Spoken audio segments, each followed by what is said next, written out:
Praise the lord. మన ప్రభువును మన రక్షకుడైన యేసుక్రీస్తు వారి పరిశుద్ధమైన ప్రేమ కలిగిన నామంలో మీ అందరికీ మా హృదయపూర్వక వందనములు. ఈరోజు దేవుని వాక్యము, దేవుడు నీ తోడి వారి కంటే నిన్ను హెచ్చించినట్లుగా ఆనంద తైలముతో అభిషేకించెను. హెబ్రీయులకు రాసిన పత్రిక 1వ అధ్యాయము 9వ వచనము.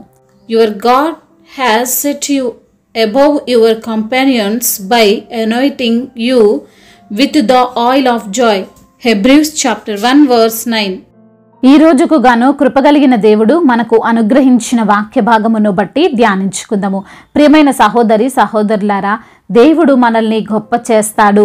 ఆయన మనము దుఃఖ సమయములో ఉండగా మనల్ని ఆనంద తైలముతో అభిషేకించి మన హృదయములో సంతోషమును నింపుతాడు.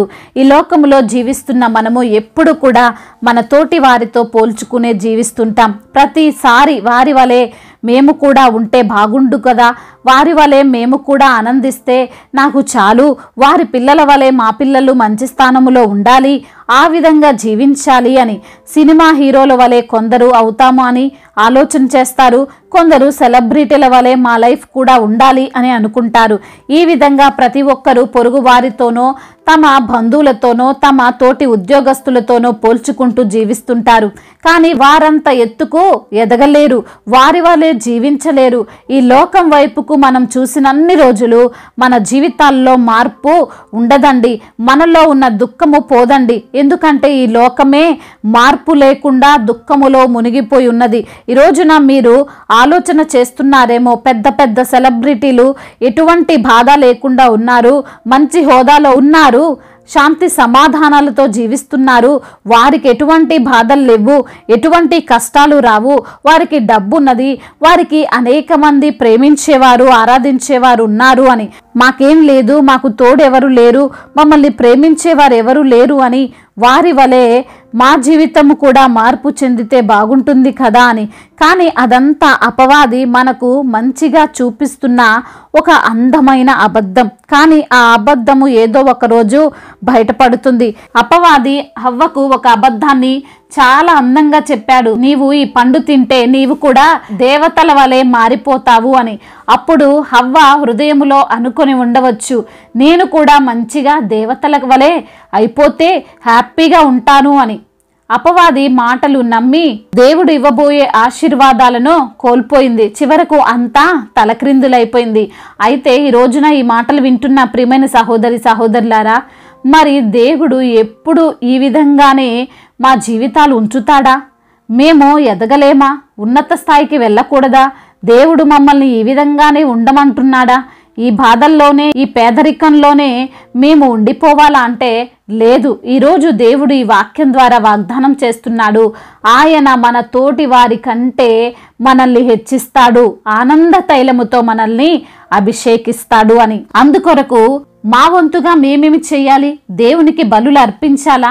దేవునికి కానుకలు సమర్పించుకోవాలా? దేవుని సన్నిధిలో సహాయకరంగా ఉండాలా?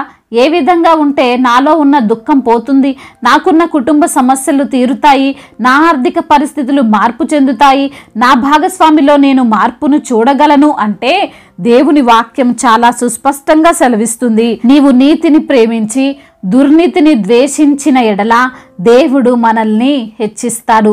ఈ లోకములో విశ్వాసులమైన మనము నీతిని ప్రేమించే వారిగానే ఉండొచ్చు, కానీ దుర్నీతిని ద్వేషించు వారంగా ఉంటున్నామా అని ఈరోజు మనల్ని మనం ప్రశ్నించుకోవాలి. ఒక వ్యక్తి మంచి చేసినప్పుడు ప్రశంసిస్తాము, మంచి పని చేశాము అని అంటాం. ఇంతవరకు ప్రతి ఒక్కరూ చేసేదే. కానీ మనము దేవునికి విరోధముగా పని చేయాల్సి వచ్చిందనుకోండి, ఎక్కడైనా లంచం ఇవ్వాల్సిన పరిస్థితి ఏర్పడిందనుకోండి, చాలామంది ఏమంటారు, ఇదంతా కామనండి, అందరితో పాటే మనం నడవాలి, లేకపోతే పని జరగదు అంటాం. మరి ఎక్కడ మనం దుర్నీతిని ద్వేషించే వారంగా ఉంటున్నాము? ఇదొక్క విషయంలోనేనా? కాదు, ఇలాంటివి అనేకమైన సందర్భంలో మనము దుర్నీతిని చెడును ద్వేషించలేని వదులుకోలేని పరిస్థితుల్లో ఉంటున్నామేమో. అందుకే దేవుడు మన జీవితంలో ఇంకా మార్పును తీసుకురావడం లేదేమో. కాబట్టి ప్రియమైన సహోదరి సహోదరులారా, నీవు దేవుని ఆశీర్వాదాలు పొందుకోవాలంటే, దేవుని దీవెనలు చూడాలి అంటే, దేవుడు చెప్పినట్లు నీతిని ప్రేమిస్తూ దుర్నీతిని ద్వేషించే వారముగా ఉంటే తప్పక ఆనంద తైలముతో ఆయన మనల్ని అభిషేకిస్తాడు. మన తోటి వారి కంటే గొప్పగా ఆశీర్వదిస్తాడు. వారి కంటే రెండంతలుగా మనల్ని గొప్ప చేస్తాడు.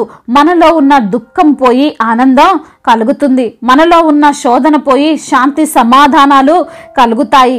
దేవుడు మీ అందరికీ అటువంటి జీవితం, అటువంటి కార్యాలు చేయాలని మనస్ఫూర్తిగా కోరుకుంటున్నాను, ప్రార్థిస్తాను. దేవుడి ఈ మాటలను దీవించి మన హృదయములో ఫలింపచేయునుగాక. వాక్య భాగమును బట్టి ప్రార్థించుకుందాము. ప్రతి ఒక్కరు కూడా ప్రార్థనలో ఏకీభవించగలరు. ప్రార్థన. ప్రేమ కనికరములు కలిగిన మా తండ్రి, కృప కలిగిన మా దేవా, జీవం కలిగిన మా తండ్రి, మీకు స్తుతులు స్తోత్రములు ప్రభువా. నా దేవా, అయ్యా ఈ రోజున వాక్యము ద్వారా మీరు మాతో మాట్లాడారు ప్రభువా.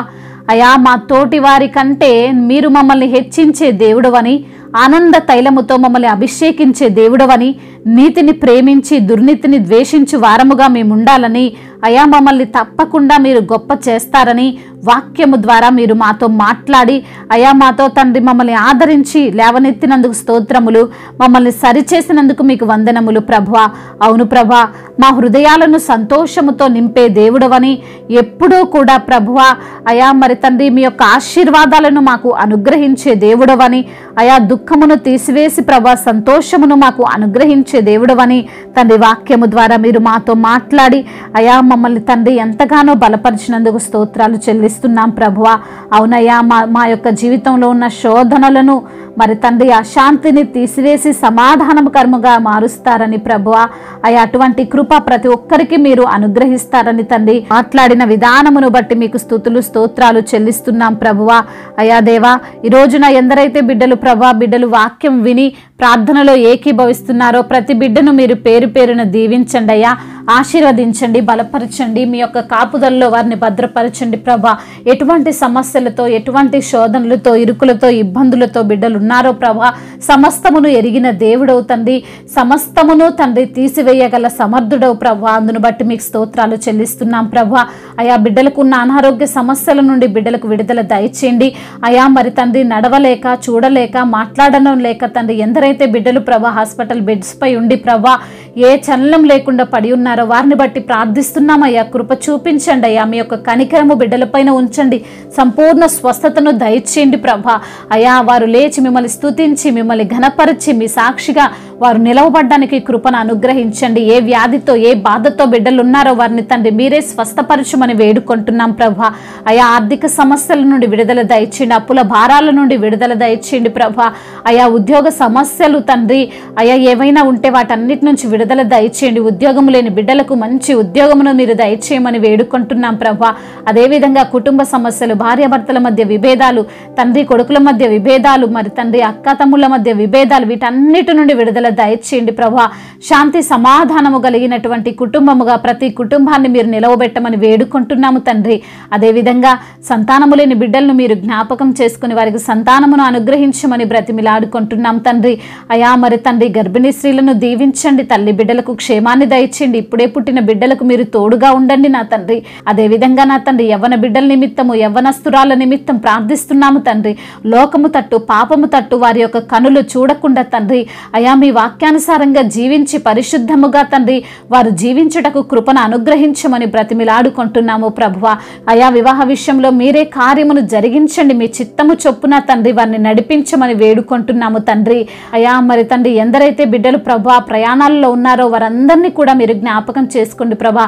అయా వారిని తండ్రి క్షేమముగా, సురక్షితముగా వారు వెళ్ళే మార్గం అంతటిలో అయా మీ యొక్క దేవదూతలను వారికి కాపలా పెట్టమని వేడుకుంటున్నాం ప్రభా. అదే విధంగా నా తండ్రి అయా మరి తండ్రి దైవజనులను, దైవజనురాలను, సువార్థికులను దీవించండి అయ్యా. వారు చేసే పరిచర్యనంతటిని దీవించండి. అదేవిధంగా నా తండ్రి ఇతర దేశాల్లో ఉంటున్న ప్రతి బిడ్డకు మీరు తోడుగా ఉండండి, వారిని తండ్రి ధైర్యపరచండి, బలపరచండి, కృంగిపోతుండగా లేవనెత్తండి. కుటుంబానికి దూరం అయిపోయి ప్రభా మరి తండ్రి బిడ్డలకు దూరం అయిపోయి బిడ్డలు ఉంటుండగా ప్రభా మీ యొక్క సహాయము దయచేయండి అయ్యా. మా భారతదేశమును, తెలుగు రాష్ట్రాలను కూడా మీరు దీవించి ఆశీర్వదించమని అయ్యా. ఈ ప్రపంచం అంతటిని అయా మరి తండ్రి ఇంకా మిమ్మల్ని తెలుసుకొని బిడ్డలందరి నిమిత్తం ప్రార్థిస్తుండగా ప్రభా వారి యొక్క హృదయములను, వారి మనోనేత్రములు వెలిగించమని, ప్రతి ఒక్క బిడ్డను తండ్రి మీరే రక్షించుకోమని బ్రతిమిలాడుకుంటూ నజరేయుడైన యేసుక్రీస్తు వారి పరిశుద్ధమైన ప్రేమ కలిగిన నామంలో ఈ ప్రార్థనను అడిగి వేడుకొని పొందుకొని ఉన్నాము మా ప్రియ పరలోకపు తండ్రి. ఆమెన్. ఈరోజు పెళ్లి రోజు మరియు పుట్టినరోజు జరుపుకున్న వారందరినీ దేవుడు దీవించి సకల మేలులతో సకల ఆశీర్వాదములతో కృపా క్షేమములతో శాంతి సమాధానముతో దేవుడు మిమ్మల్ని నింపునుగాక. మీ యొక్క ప్రార్థన అవసరతలను మాకు తెలియజేయగలరు. మీ కొరకు మేము తప్పక ప్రార్థిస్తాము. మొదటిసారిగా మన యొక్క ఆదరణ వాక్యం చూస్తున్నట్లయితే తప్పకుండా సబ్స్క్రైబ్ చేసుకోగలరు. ఈ వాక్యం మీకు ఆశీర్వాదకరంగా ఉండినట్లయితే అనేకులకు కూడా ఈ వాక్యాన్ని పంపి మీరు కూడా దేవుని యొక్క రాజ్య సువార్తలో పాలిభాగస్తులు కావాలని దేవుని పేరిట మనవి చేసుకుంటున్నాను. May God bless you all. దేవుడు మిమ్మల్ని దీవించి బలపరిచి స్థిరపరచునుగాక.